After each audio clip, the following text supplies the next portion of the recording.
dignitaries on the stage, dear parents and my students. सबसे पहले मैं आप सबका मराठीत बोलूँ या हिंदी चालेल ना? सबका मैं आभारी हूँ कि आपने मुझे मौका दिया कि मैं आपके साथ कुछ काम कर सकूँ। और डॉक्टर साहब, बाला साहब, कचरे साहब, पाटिल साहब और दूसरे सब ये लोगों के काम को देखकर वाकई मैं बहुत भावुक हूँ, बहुत इमोशनल हूँ कि वो लोग आपकी फिक्र करते हैं। और ऐसा मन अगर सबका होगा तो मुझे नहीं लगता कि हमारे देश का कोई विद्यार्थी आसमान नहीं छुएगा। ये बहुत अच्छा काम है और काउंसलिंग बहुत ज़रूरी है। आज हमने जिन बच्चों की टेस्टिंग ली है उससे बहुत सारी चीज़ें मैंने बताई, जो मेरे साथ जो बच्चियाँ थी मैंने उनसे बात की है। और याद रखिए, keep in your mind, counselling बहुत ज़रूरी है। It's a part of life. क्योंकि कई सालों से हम काउंसलिंग कर रहे हैं, हमने देखा है कि बहुत मसाइल हैं, बहुत प्रॉब्लम्स हैं। दुनिया सामने बहुत अच्छी लगती है लेकिन मसले बहुत हैं। हम सब डबल रोल प्ले करते हैं, सामने बहुत हंसते हैं और पीछे हमारे घर में हमारे पेरेंट्स का या हमारे फादर का, मदर का रोल डिफरेंट होता है। ये सब हमको डबल रोल प्ले नहीं करना है, डबल रोल हमको बदलना है। जैसे हम दुनिया के सामने ऐसे घर में भी हम रहें। ये सब यहाँ से आज एक वचन दे के जाएँ कि मैं बच्चों से प्यार बांटूंगा। जैसे लव, ये जो शब्द है लव, LOVE, क्योंकि दुनिया मोहब्बत पे चल रही है। अगर मोहब्बत ना होती तो कुछ भी ना होता। तो लव को मैं ये एब्रीवेशन के तौर पे इस्तेमाल करता हूँ कि LOVE love, L for life, O for oxygen, V for vaccine, E for ever. Life, oxygen, vaccine, ever. ये ऐसा वैक्सीन है मोहब्बत का, ये ऐसा वैक्सीन है जो ज़िंदगी भर इंसान को ऑक्सीजन देता है, ज़िंदगी भर। अगर बच्चों से प्यार, बहुत बच्चों को काजू किशमिश ये सब खिलाते हैं, सारी चीज़ें दिला के देते हैं। कितनी माँ यहाँ बैठी, मुझे ईमानदारी से बताइए कि इस महीने में आपने कितने बार अपने बच्चों को गले से लगाया, कितने बार उसके सर पे हाथ रखा, कितने बार उसको अप्रिसिएट किया, कितने बापों ने, कितने पेरेंट्स ने, कितने फादर्स ने ये काम किया। हर आदमी आज मोबाइल में मसरूफ़ है, इवन मैं भी उसमें शामिल हूँ, लेकिन मैं खुद को चेक करता हूँ कि मैं गलत कर रहा हूँ और मैं अपने आप को बदलने की कोशिश करता हूँ। तो ये बहुत, आज का जो दौर है ये बहुत मुश्किल है। एक मरतबा एक फैक्ट्री में लंच के लिए लोग बाहर निकले तो नोटिस लगी हुई थी नोटिस बोर्ड पे कि आज उस शख्स का, उस फर्द का या उस पर्सन का डेथ हो गया है, एक्सपायर हो गया है, जो हमारी ज़िंदगी में हर्डल्स लाता था, हमारी अच्छाई पे बुरा सोचता था या हमारे काम में हर्डल्स लाता था। तो उसकी लाश रखी है, सब देख लें, उसका आखिरी दीदार कर लें। तो सब एक एक से जाते हैं और देखने के बाद में हर एक का चेहरा बदल जाता है। और जब सब निकलने के बाद में पता ये चलता है कि उसमें कोई लाश नहीं थी, बल्कि एक बहुत बड़ा आईना रखा हुआ था। हर कोई जाता है, उसको देखता, उसकी तस्वीर उसको नज़र आती थी। तो पता ये चला कि हम खुद हमारे नाकामी या हमारे हर्डल्स या हमारे परेशानी के जिम्मेदार हैं। ज़िंदगी भर हम ये खता करते रहे, धूल चेहरे पे थी और आईना साफ करते रहे। हम क्या करते हैं, आईने साफ कर रहे हैं, खुद को साफ नहीं करते। तो ये हमको बदलना पड़ेगा। अगर हम बदलेंगे नहीं, जैसे बच्चों से मैंने बात की जो मेरे क्लास में थे, उनको बदलना ज़रूरी है। अगर आज नहीं चेंज करोगे तो दुनिया आपको बदल देगी, दुनिया में फिर ठोकरे खाते फिरोगे। और जितने हमने टेस्ट लिए तो मुझे लगता है कि हर बच्चे को काउंसलिंग की ज़रूरत है।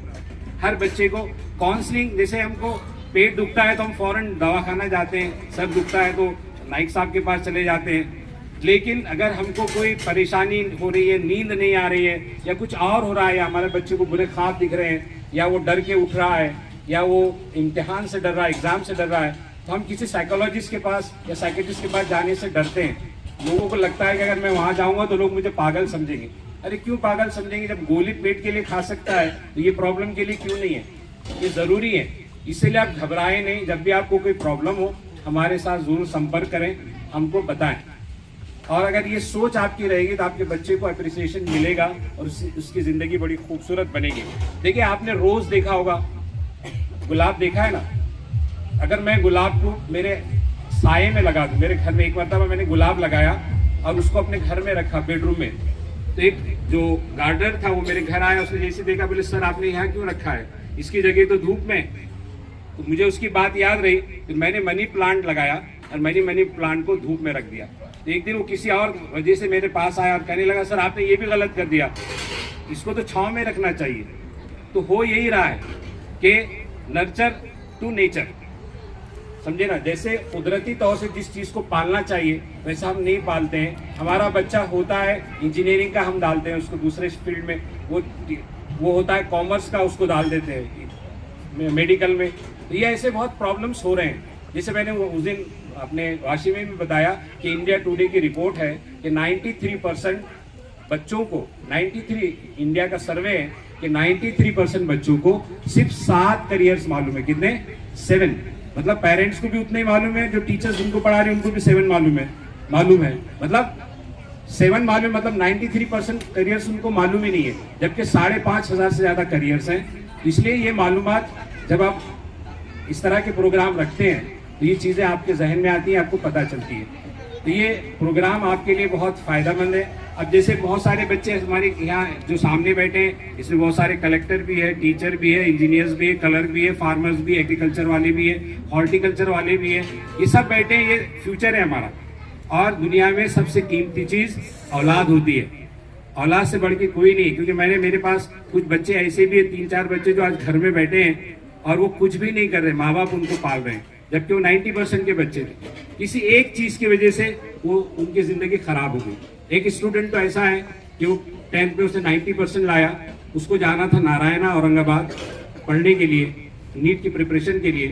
वो पेरेंट्स को अकेला है, उनको लगा कि यार इसको भेज देंगे, खाने पीने की परेशानी है, तो उन्होंने उसको 6 महीने लेट भेजा। अब वो 1.5 साल वहाँ रहा, उसने नीट की एग्जाम दी, उसमें वो सक्सेस नहीं रहा। उसने जहन में एक ही चीज बिठा दी कि मैं इसलिए नाकाम हुआ क्योंकि आपने 6 महीने लेट मुझे भेजा। आज वो 27 साल का हो गया है, आज घर में है, गोलियां खाता सोता है, सिर्फ एक मिस्टेक की वजह से। तो ये हर ऐसे 3-4 बच्चे मेरे अंडर में हैं जो आज घरों में बैठे हैं, 3-4-5 हजार रुपए की गोलियां खाते। जैसे सर ने बताया कि सबसे इंपॉर्टेंट मेंटल हेल्थ है। भले अगर बच्चा, खेल कूद बहुत जरूरी है बच्चों को आप रोज खिलाइए। याद रखिए कि रोज नाश्ता करने से, जैसे मैंने ये बच्ची को पूछा कि आप ब्रेकफास्ट लेती है नहीं, उसने कहा कि नहीं लेती। उसके फादर थे मेरे साथ, मैंने कहा कि आप गलती कर रही है, भले आप दोपहर का मत खाओ, शाम का मत खाओ, लेकिन मॉर्निंग ब्रेकफास्ट बहुत जरूरी है। क्योंकि हम रात 8 बजे खाना खाते हैं, सुबह 10 बजे खाते हैं, तो 14 घंटे चले गए, बीच में 14 घंटे का डिफरेंस आ गया। हमारी बॉडी को हर 6 घंटे के बाद खाना चाहिए। 6 घंटे के बाद डॉक्टर साहब बैठे, 6 घंटे के बाद कुछ ना कुछ चाहिए उसको। अब 14 घंटे वो नहीं खाएगा, वैसा ही वो स्कूल जाता है और वैसा ही फिर वो इंटरवल में खाता है। उसका माइंड क्या, वो सर क्या पढ़ा रहे हैं, मैडम क्या पढ़ा रही है, वो कॉन्सेंट्रेट नहीं कर पाता है। इसलिए हर माँ को चाहिए, हर फादर को चाहिए कि सुबह उठकर हम बच्चे का, क्योंकि मैंने 1-2 पेरेंट्स से पूछा हूँ, अभी वाशी में एक बच्ची ने मुझे बताया, मैंने बेटा आप नाश्ता करके जाया करो। मेरी मम्मी बोले उठती नहीं जल्दी से, 12-1 बजे तक मोबाइल देखती है। ये प्रैक्टिकल है, वाशिम का बता रहा हूँ। तो मैंने बेटा आप मोबाइल कम देखा करो, मुझसे ज्यादा बोले मेरी मम्मी देखती है। तो अब ये ऐसा अगर होगा तो बहुत मुश्किल है। हम खुद अच्छा नहीं, दूसरों को अच्छा बनाना चाहते हैं, लेकिन हम अपने ऊपर वो प्रैक्टिकल नहीं करते। इसलिए मेमोरी बढ़ाने के लिए, बच्चों के लिए, पेरेंट्स के लिए कह रहा हूँ कि अमेरिका में इस पर रिसर्च हुआ है। 200 बच्चों पर 100 बच्चों को नाश्ता दिया गया, 100 को नाश्ता नहीं दिया गया। बाद में जब उस पर 1 साल के बाद उसका रिजल्ट मिला, तो जो लोग ब्रेकफास्ट करते थे, जो बच्चे ब्रेकफास्ट करते थे, उनके रिजल्ट हर फील्ड में अच्छे थे और वो बहुत हैप्पी माइंड के, पॉजिटिव थे। और जो नाश्ता नहीं करते थे उनमें निगेटिविटी बहुत ज्यादा थी, वो एक्टिव नहीं थे, वो खेल कूद में अच्छे नहीं थे, बहुत सारे मतलब प्रॉब्लम्स उनके अंदर पैदा हो गए थे। दूसरा ये है कि रात में जल्दी सोइए। रात की नींद हमारे मेमोरी को बढ़ाती है, लेकिन जैसे वो बच्चे ने कहा कि मम्मी की वजह से प्रॉब्लम ज्यादा है। हर घर की, अगर आप सच सच बोलेंगे तो बच्चे मुझे सच बताएंगे। तो इसलिए मैं आपसे रिक्वेस्ट करता हूं कि हम अपने बच्चों को अच्छा देखना चाहते हैं तो पहले खुद पे हम प्रैक्टिकल करें। घर में एक ऐसा रैक बना लें कि 8:30 बजे सबके मोबाइल यहाँ होंगे, 9 बजे सबके मोबाइल यहाँ होंगे। बास पेरेंट्स मेरे पास आए काउंसलिंग के लिए, मैंने देखा है कि कुछ पेरेंट्स ये कि बच्चा अलग खाना खाता है, सब टीवी के देख के सामने खाना खाते हैं। तो टीवी के सामने देखकर खाना नहीं खाना चाहिए। खाने का मजा लीजिए, खाने का मजा अलग है। आप टीवी का मजा ले रहे हैं, खाने का मजा ले रहे हैं, पता नहीं है।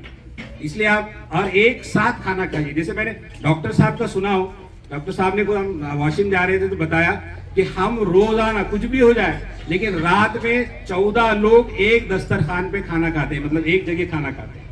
ऐसे कितने लोग हैं पूरी फैमिली एक साथ खाना खाती है यहाँ पे? इससे पहले जैसे इंग्लिश में कहते हैं ना, चैरिटी बिगिंस एट होम। हमारे घर से अच्छी शुरुआत कीजिए, फिर समाज अच्छा बनेगा, समाज अच्छा बनेगा तो हमारा तालुका अच्छा बनेगा, जिला अच्छा बनेगा, सारा देश अच्छा बनेगा।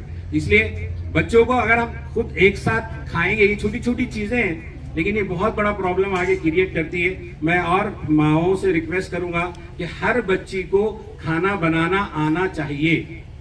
आज से हर बच्ची को आप घर में टिफिन, मैंने मेरी बच्चियों को खाना, मतलब वो उनका टिफिन खुद बना कर ले जाती थी सेल्फ। उससे उनको फायदा उनके फ्यूचर में। इसलिए आप भी ये प्रयोग कीजिए घर में, क्योंकि एक लड़की अगर एमडी पास है और वो जब आएगी घर पे तो लोग उसको अगर खाना बनाने नहीं आया तो वो फेल्यूर जीरो है। वो जो जहाँ ससुराल में जा रही है, ससुराल वाले उसको जीरो समझते हैं। और एक बच्ची पढ़ी लिखी कम है लेकिन घर में बहुत टिप टॉप काम करती है, वो नंबर 1 है। इसलिए दोनों को बैलेंस रखें आप। मेरी रिक्वेस्ट है कि अपनी बच्चियों को, और आप करेंगे, ये जितनी बच्चियां बैठी है, बच्चे बैठे, हेल्प करेंगे अपने। मैंने आपको क्लास में भी कहा कि अपने घर में आप हेल्प कीजिए। दूसरी बात ये है कि जितने बच्चे, जैसे आपने एक डियर देखा होगा, जो छोटा सा हिरन होता है, उसके जो नाफ है, नाफ के अंदर, भूमि के अंदर एक कस्तूरी होती है, खून ऐसा बनता है, उसको सूख जाता है, सूखने बाद में उसमें से खुशबू आने लगती है और वो खुशबू उसको बहुत पसंद है। वो जंगल जंगल भागता है कि मेरे ये खुशबू कहाँ से आ रही है, लेकिन वो होती कहाँ है, उसके पास ही, उसके पेट में होती है। लेकिन वो हंटर्स क्या करते हैं कि जंगल में से खूंटे गाड़ देते हैं, और जब हमारी जख्म सूखती है उसमें खुजली होती है, मालूम है ना, जब हमारा जख्म सूखने लगता है उसको भी खुजली होती है, वो उसको घसता है, वो गिर जाती है, वो हंटर उसको ले लेते हैं। क्योंकि हिरन के पास वो चीज है लेकिन उसको पता नहीं है, इसलिए वो जंगल जंगल भाग रहा है। साइकोलॉजी ये कहती है कि हमारे पास जो है वो हमको नजर नहीं आता, जो दूसरों के, हमारी नजर हमेशा दूसरों की तरफ होती है। इसलिए जितने बच्चे यहाँ बैठे या जितने पेरेंट्स यहाँ बैठे हैं, मेरी रिक्वेस्ट है कि अपने बच्चों के पास बहुत सारी कस्तूरी है, ये बहुत कीमती है, लोग है, ये सब डायमंड्स है। ये सब क्या है, ये डायमंड्स है, ये सब हीरोज हैं, ये आने वाले फ्यूचर के हीरोज हैं। इसलिए आप इनकी कदर करें, इनको अप्रिसिएशन करें, इनको इज्जत दें। क्योंकि बच्चे जैसे आज हमने जो टेस्ट लिया है इसमें बहुत सारे रिजल्ट गड़बड़ है, बहुत सारे रिजल्ट गड़बड़ है, उनको काउंसलिंग की जरूरत है। क्यों? क्योंकि हो सकता है बहुत सारे बच्चों को घर में रिस्पेक्ट नहीं मिलता हो, उनके एग्जिस्टेंस को माना नहीं जाता हो, या उनसे कोई मशवरा नहीं ले जाता हो, एडवाइस। तो मेरा ये है कि अपने ये बच्चे भी जो है, ये फ्यूचर है हमारा, इनसे अगर आप एडवाइस लेते हैं रोज किसी भी काम में तो ये बहुत अच्छा कर सकते हैं और आपको बेहतरीन एडवाइस। इसमें बहुत सारी लड़कियां ड्राइंग वाली है, ये जो ड्राइंग वाली लड़कियां होती है, अगर आपको घर को कलर मारना है उनकी राय लीजिए, आपको कपड़े पहनना है जिसका 3 डायमेंशन अच्छा है, अच्छे ड्रेसेस खरीदना है उनकी राय ली, वो आपसे बेहतर चीजें ले सकती है। इसलिए अपने बच्चों को राय में शामिल करें, हमेशा उनको बढ़ापन दें, अप्रिसिएट करें। और इनमें जैसे मैंने कहा ना, हिरन के पास कस्तूरी है, ऐसे इनमें भी बहुत सारी एबिलिटीज हैं, क्वालिटीज हैं। अब उस क्वालिटीज को आप समझिए, उसकी इज्जत कीजिए, ये बच्चे बहुत आगे जा सकते हैं। होता क्या है, जैसे हमने एलिफेंट के एग्जाम्पल्स हम देते हैं कि एलिफेंट बचपन में जो छोटी रस्सी रहती है वो खींचता है लेकिन वो तोड़ नहीं पाता, लेकिन बड़ा होने के बाद में मामूली रस्सी से उसको बांध दे तो वो कोशिश नहीं करता, क्योंकि इसके माइंड में बैठ जाता है कि मैं ये कर नहीं सकता। ऐसा ही हमारे पेरेंट्स क्या करते हैं बच्चों को, तुला येत नाही, तू करू शकत नाही, तेरे से ये नहीं होता, तेरे से ये नहीं होता, तो वो चीज उनके माइंड में बैठ जाती है। जैसे इसमें बहुत सारे, अगर मैं माओं का भी या बड़ों का भी इंटरव्यू लूं तो उनके भी जहन में चीजें बैठी है। कल डॉक्टर साहब ने मुझे जाते जाते एक मिसाल बताई थी, एक XYZ डॉक्टर है, वो अपने फादर भी उसके डॉक्टर है लेकिन उससे नहीं मिलता है। क्यों नहीं मिलता है? क्योंकि वो एक बार उनको मार लग गया था, इंजरी हो गई थी, बाप डॉक्टर है, तो बाप ने सिर्फ कहा नर्स से कि चलो इसकी मरहम पट्टी करा लो, कुछ भी नहीं हुआ। उस वक्त उस बच्चे को क्या लग रहा था कि मेरे को गले से लगाए बाप, मेरी हमदर्दी करे, और बाप कितना मार लग गया, कैसा लग गया, कितना खून चला गया, लेकिन उन्होंने नहीं कहा, तो वो बच्चे ने जहन में बिठा लिया। आज वो डॉक्टर है लेकिन फिर भी बाप से नहीं मिलते। तो ये ऐसी चीजें, छोटी छोटी चीजें जो होती है, ये बच्चों को बहुत, और बच्चों को भी चाहिए कि माँ बाप की सुने। जैसे मैंने कहा कि नाश्ता करने से मेमोरी बढ़ती है, जल्दी सोने से मेमोरी बढ़ती है, कहानियों की किताबें पढ़ने से मेमोरी बढ़ती है। आइंस्टाइन के पास एक माँ अपने बच्चे को लेकर आई और कहा कि ये डॉक्टर साहब, ये बच्चा भूल जाता है, इसको जो भी पढ़ता है भूल जाता है। तो आइंस्टाइन ने कहा कि इसको कहानी की किताबें पढ़ने की आदत डाली। जब उसने कहानी की किताबें पढ़नी शुरू किया तो उसकी मेमोरी स्ट्रांग हो गई।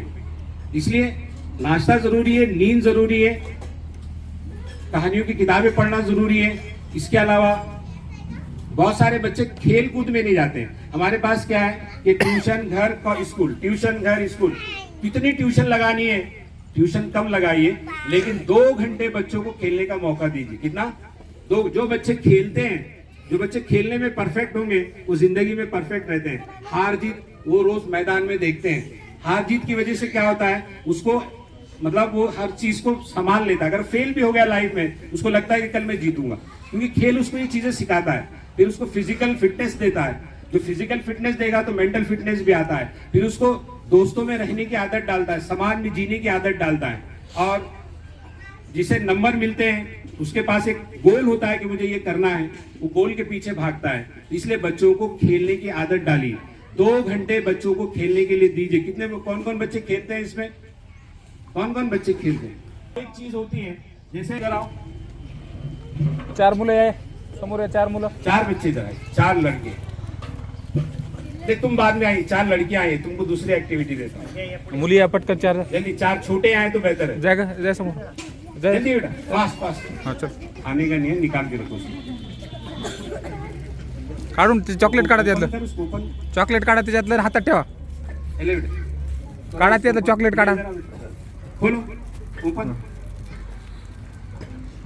ऐसा रखो, ऐसा रखो, वो फिर पन्नी हटा दो, ऐसा ऐसा। हाँ. अब आपको क्या करना है, खाना है, थ्रो भी नहीं करना है, और हाथ ऐसा ही रहना, और आपको खाना है। खाइए खाइए, देखते हैं अभी, ऐसा थ्रो भी नहीं करना है, खाइए। करो ना कोशिश, कुछ तो सोचो। हाँ, दूसरा दे दो, हार के। खाओ, कैसा खाएंगे? खाओ, ऐसी भूखे रह जाओगे क्या? हाँ हाँ, टाळ्या वाजवा. कैसा है कि हमारे पास सब कुछ है, लेकिन जिंदगी में हर एक को हेल्प की जरूरत है। गेम हमको ये चीजें सिखाता है, चला बसा. गेम में ये चीजें हम सीखते हैं, इसलिए गेम बहुत जरूरी है। 4 लड़कियां। दूसरा एक मरतबा क्या हुआ, एक आदमी कमालात बता रहा था, कमालात समझते ना, कुछ करतब बता रहा था। तो एक आदमी, दूसरा सब बैठे थे, सब तालियां बजा रहे थे। तो उसने, एक आदमी नहीं कह रहा था, वो खाली कहता था कि रिपीट, ये अपने प्रैक्टिस। तो कमालात बताने वाला सोचने लगा, यार सब तालियां बजा रहे, ये अकेला ही प्रैक्टिस प्रैक्टिस बोल रहा है। सब प्रोग्राम होने के बाद में उसके पास आया, यार आपने मुझे चेयरिंग नहीं किया, सब खुश थे और आप खाली प्रैक्टिस बोल रहे थे। कहने लगा, देखो मैं तेल बेचता हूँ, मैं तेली हूँ और कुछ भी नहीं है, आप आइए मेरे साथ। उसने पूछा आप क्या करते? कहा कि मैं तेली हूँ, तेल बेचता हूँ।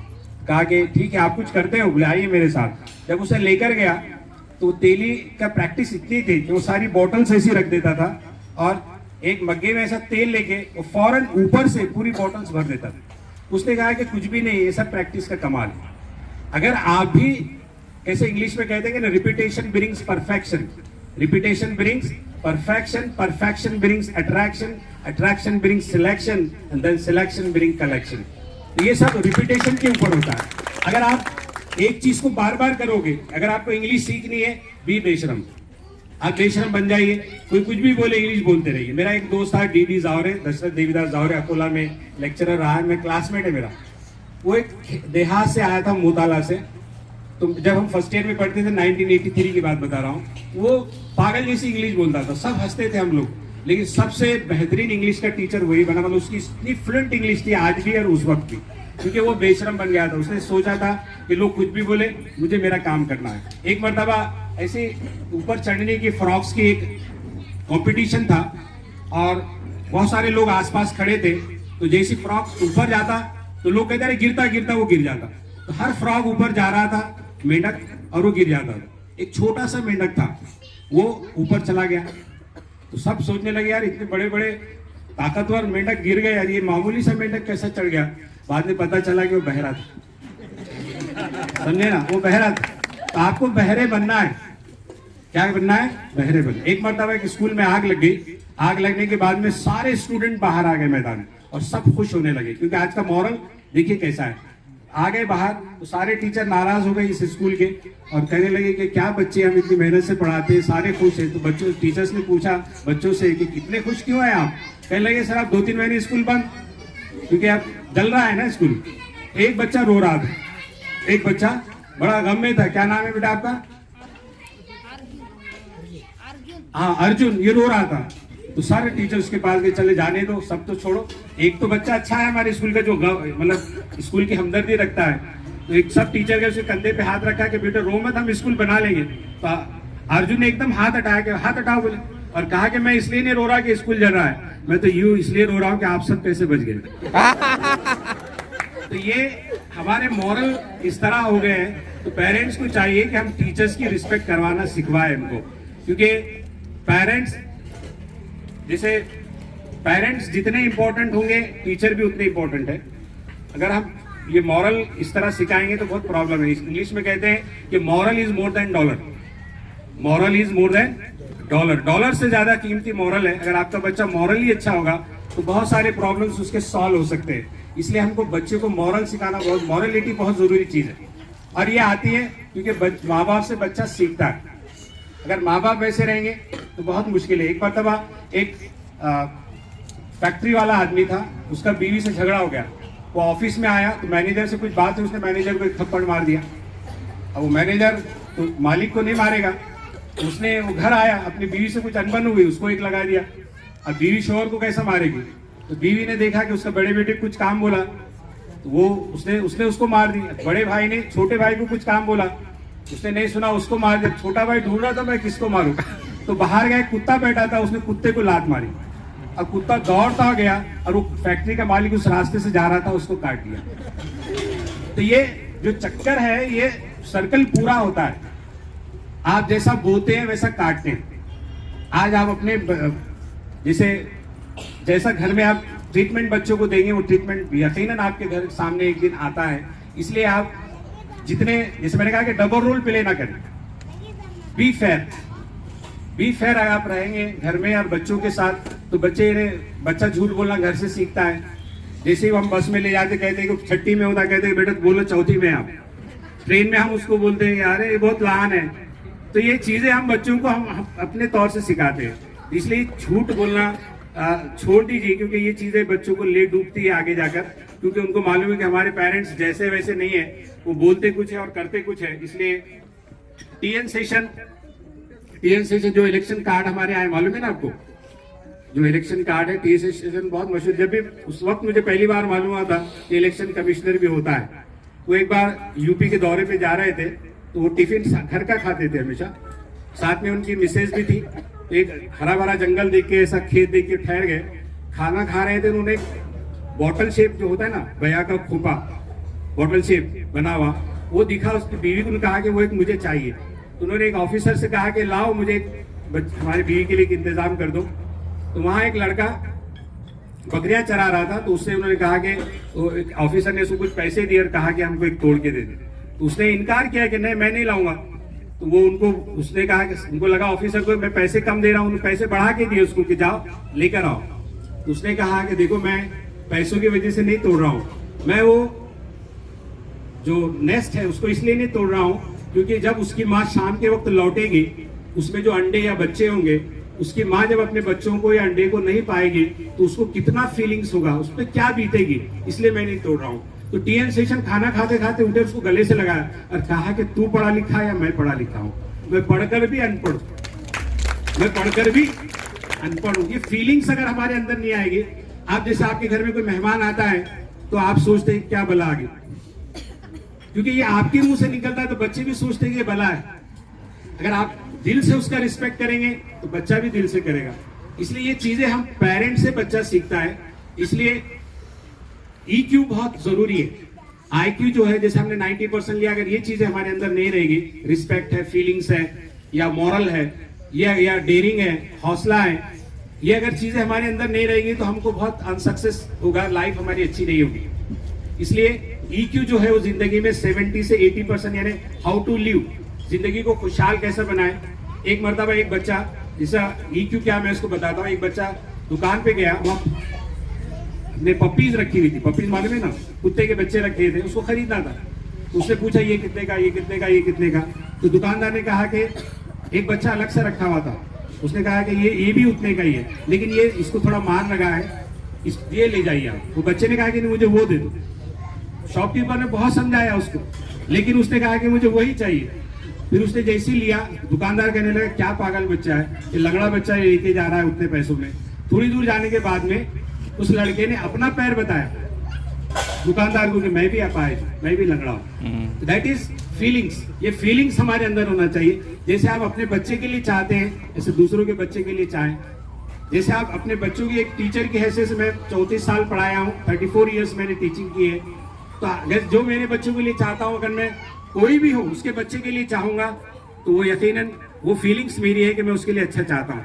तो ये फीलिंग्स अगर आपके अंदर आएगी तो आपका भी भला होगा, आपकी कौम का भला होगा, पूरे देश का भला होगा। तो ये बहुत सारी चीजें हैं जो हमको याद रखनी चाहिए। टाइम बहुत कम है क्योंकि 5 बजने वाले हैं, तो मैं अपनी बात को, ये आपके समाज के लिए मैंने एक कविता ऐसी बैठे बैठे लिख दी, तो मैं सुनाकर अपनी बात खत्म करता हूँ। कि जैसे ऐसा मेरा समाज, मैंने मराठी में माझा समाज है ना, उसको मेरा कर दिया। ऐसा मेरा समाज, दिलों पर मेरा राज। आप दिलों पर राज करें, ऐसा समाज बनाए। मैं पुत्र राजा का इंसाफ मेरा ताज। ताज समझता ना, कि मेरा इंसाफ मेरा ताज। हौसला, जिसको शौर्य मराठी में कहते हैं, हौसला मेरे खून में। जितने राजपूत होते हैं ये बहुत हौसलामंद लोग होते हैं, करेजियस पर्सन। तो मैंने हिस्ट्री पढ़ी है तो बहुत करेजियस है, डरते नहीं है। तो हौसला मेरे खून में, प्रेमता मेरा इलाज, प्रेमता मेरा इलाज। दुनिया की बदले दृष्टि, ऐसा बने मेरा समाज। प्राण से वचन अहम, प्राण से वचन अहम, ऐसा जिए मेरा समाज। मेरा वंश मेरा भविष्य, ऐसा मेरा काम काज। सुंदर हो मेरा समाज, यही वचन मेरा आज। Thank you very much.